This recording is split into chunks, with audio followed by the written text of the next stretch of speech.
Hoy vamos a echar la vista atrás, 80 años, para entender esos momentos clave que no solo pusieron fin a la Segunda Guerra Mundial, sino que, cambiaron el mundo para siempre, dando inicio a la era nuclear.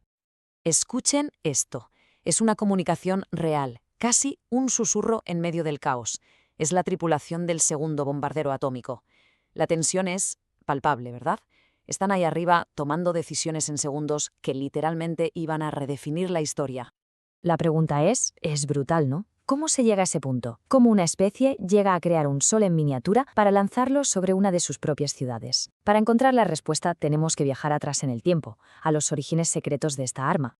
Y todo, absolutamente todo, empieza en secreto. Un proyecto nacido del miedo, en mitad de una guerra que lo consumía todo. Estamos en Los Álamos, Nuevo México. Piensen en un lugar aislado, lleno de las mentes más brillantes del planeta. Estaban en una carrera desesperada, una carrera contra el reloj, para ser los primeros en desatar el poder del átomo. ¿Por qué? Porque temían, de verdad temían, que la Alemania nazi lo consiguiera primero. Fue un esfuerzo gigantesco, o sea, a nivel industrial, científico, y todo, absolutamente todo, de espaldas al mundo. Y aquí es donde todo se acelera de una forma vertiginosa. Fíjense en las fechas, 10 días. En solo 10 días se pasa de ¿funcionará esto en el desierto? A tener la orden firmada para usarla. Es una locura. Mientras los grandes líderes, Truman, Churchill, Stalin, estaban en Potsdam decidiendo el futuro de Europa, en secreto el destino de Japón ya estaba sellado. Y Japón ignoró la advertencia, el ultimátum. Aun creían que la Unión Soviética podría ayudarles a negociar. Un error de cálculo fatal. Y aquí viene un detalle que pone los pelos de punta. Cuando Truman, como quien no quiere la cosa, le suelta a Stalin que tienen un arma nueva de un poder inusual, Stalin ni se inmuta. Simplemente sonríe y le dice esa frase. ¿Por qué? Porque ya lo sabía todo.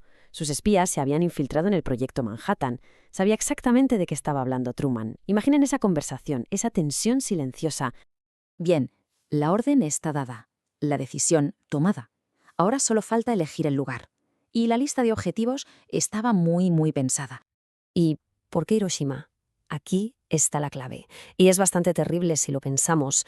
No fue al azar. Para ese momento, ciudades como Tokio estaban ya arrasadas por los bombardeos convencionales. Pero Hiroshima estaba casi intacta. Era, por así decirlo, un lienzo en blanco perfecto. Un lugar ideal para medir con una precisión casi científica el poder destructivo total de esta nueva arma. Sí, fue un cálculo tan frío como suena. Claro, que no había un solo tipo de bomba, había dos diseños muy diferentes. La de Hiroshima, la que llamaron Little Boy, era un diseño, digamos, más simple, como un cañón que disparaba una pieza de uranio contra otra. Pero la segunda bomba, Fat Man, era otra historia, mucho más compleja. Usaba plutonio y un sistema de implosión. Era la tecnología que realmente habían probado con éxito en el desierto. La misión en sí fue de una precisión casi mecánica, de relojero. El Enola Gay vuela durante 6 horas. Los radares japoneses los ven, sí, pero solo ven 3 aviones. ¡Puf! Una misión de reconocimiento, pensaron, y cancelaron la alerta. ¡Qué error! A las 8:15 de la mañana, la gente en Hiroshima iba a trabajar, los niños a la escuela, una mañana normal de agosto. Un minuto después, a las 8:16, esa normalidad se evaporó para siempre. 15 kilotones. Es un número que quizás no dice mucho, así de primeras, pero pensemos qué significa. Es el poder de 15.000 toneladas de dinamita, de TNT, explotando todas a la vez, en un único punto, en menos de un segundo. ¿Y qué provoca eso? Pues la destrucción total. En un radio de casi 2 kilómetros desde el punto cero, todo sencillamente desapareció. Edificios de hormigón, puentes, pulverizados. Y más allá, hasta casi 5 kilómetros, la onda de choque y una ola de calor inimaginable lo arrasaron todo. Y después vino la tormenta de fuego, que se tragó lo poco que quedaba en pie. Y luego, claro, está el coste humano. Las cifras son difíciles de asimilar. Se calcula que unas 80.000 personas murieron en ese mismo instante. Algunas literalmente se desintegraron, dejando solo una sombra quemada en una pared. Es increíble. Y para finales de ese mismo año, la cifra ya superaba las 140.000 personas. Muertas por las quemaduras, por las heridas y por ese enemigo invisible y silencioso, la radiación. Uno pensaría que después de algo así, la rendición sería inmediata. Pero no, el alto mando japonés estaba dividido, en shock, sin entender muy bien qué había pasado, y mientras deliberaban, la maquinaria de guerra estadounidense no se detuvo. La orden era clara. Si no hay rendición, lanzamos la segunda. Y esa segunda misión, fue un cúmulo de despropósitos. Es que, de verdad, en la misión de Nagasaki, todo lo que podía salir mal, salió mal. Primero, un fallo en una bomba de combustible antes de despegar. Ya empezamos bien.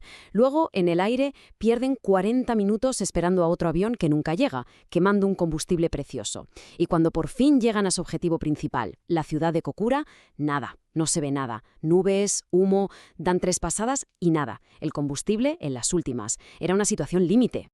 Y esto demuestra cómo el azar a veces juega un papel increíble en la historia. Una ciudad entera, Kokura, se salvó por el mal tiempo y, curiosamente, por el humo de sus propias fábricas. De este hecho nació una expresión en Japón, la suerte de Kokura. Se usa para cuando te libras de una catástrofe por los pelos sin ni siquiera darte cuenta. Así que, con el combustible marcando casi cero, se desvían a la desesperada hacia Nagasaki, el plan B. Allí el tiempo tampoco era bueno. Estaban a punto de cancelar la misión y tirar la bomba al mar. Pero justo en el último segundo se abre un pequeño hueco en las nubes. El bombardero no se lo piensa, grita «¡La tengo, la tengo!» y suelta a Fatman. Eran las 11:02 de la mañana. Fatman explota con una fuerza de 21 kilotones, o sea, todavía más potente que la de Hiroshima. Por suerte para la ciudad, las colinas que rodean Nagasaki contuvieron parte de la onda expansiva.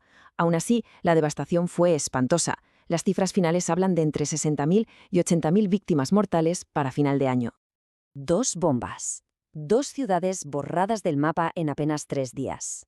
El mensaje era brutalmente claro. Pero para Japón, el golpe de gracia aún no había llegado. Faltaba una última pieza en este puzzle infernal. Fue la tormenta perfecta. Justo entre las 2 bombas, el 8 de agosto, pasa algo decisivo. La Unión Soviética le declara la guerra a Japón e invade Manchuria. Esto fue quizás el golpe definitivo. ¿Por qué? Porque Japón contaba con Stalin para mediar una paz, y de repente ese último aliado potencial se convertía en otro enemigo. Ahora estaban atrapados. Por un lado, una superpotencia con un arma apocalíptica. Por el otro, otra superpotencia invadiéndoles por tierra. Ya no había salida. Y es entonces cuando el propio emperador Hirohito hace algo que nunca antes había hecho: hablarle directamente a su pueblo por la radio. Imaginen el shock. La mayoría de los japoneses nunca habían escuchado su voz. Y en ese discurso histórico, él mismo lo dice: el enemigo ha empezado a usar una bomba nueva y muy cruel. Es el reconocimiento, al más alto nivel, de que esta arma había cambiado las reglas del juego y que había que aceptar lo impensable, rendirse. Y así, el 15 de agosto, Japón anuncia su rendición. Unas semanas después, el 2 de septiembre, se celebra la ceremonia oficial a bordo de un buque de guerra estadounidense, el USS Missouri, en la bahía de Tokio. En ese momento, y no antes, la Segunda Guerra Mundial, por fin, había terminado. Pero el fin de una guerra fue en realidad el principio de otra cosa.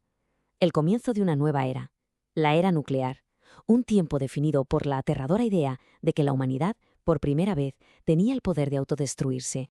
Ya han pasado 80 años. 80 años viviendo bajo la sombra de esas explosiones. La gran esperanza, claro, es que lo que pasó en Hiroshima y Nagasaki se quede ahí, como un capítulo terrible pero único de nuestra historia, que sea la primera y la última vez. Pero la pregunta, 80 años después, sigue flotando en el aire. ¿Lo será?